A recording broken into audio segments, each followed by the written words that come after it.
All my dear lovely souls, నేను మీ Ganga Shivaranjani, numerologist and certified ho'oponopono healer and billionaire mind set coach. Friends, నేను ఇంతకు ముందు వీడియోలో న్యూమరాలజీ ప్రకారము 1 series date of birth people అంటే ఎవరు వస్తారు, వారి యొక్క లక్కీ నెంబర్స్ ఏంటి అనేది మీకు క్లియర్గా ఎక్స్ప్లెయిన్ చేయడం జరిగింది.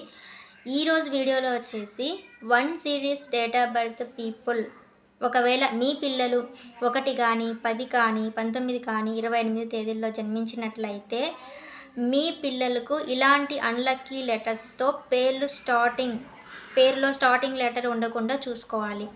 సో ఆ అన్లక్కీ లెటర్స్ ఏంటి అనేది ఇప్పుడు తెలుసుకుందాం. A, I, J, Q, Y, U, V, double V and F, P, Z.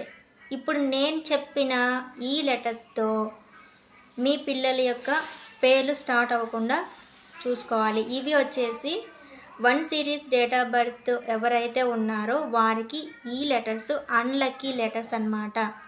ఇలాంటి అన్లక్కీ లెటర్స్తో పేర్లు స్టార్ట్ అవ్వడం అనేది మంచిది కాదు.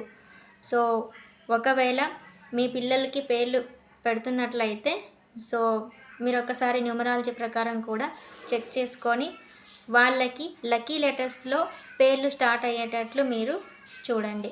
ఓకేనా? Thank you. నెక్స్ట్ వీడియోలో నేను 1 సిరీస్ డేట్ ఆఫ్ బర్త్ పీపుల్కి సంబంధించిన లక్కీ లెటర్స్ నేను షేర్ చేస్తాను. Okay, thank you all, love you all. మీకు ఈ వీడియో నచ్చినట్లయితే please like, share and subscribe. Thank you.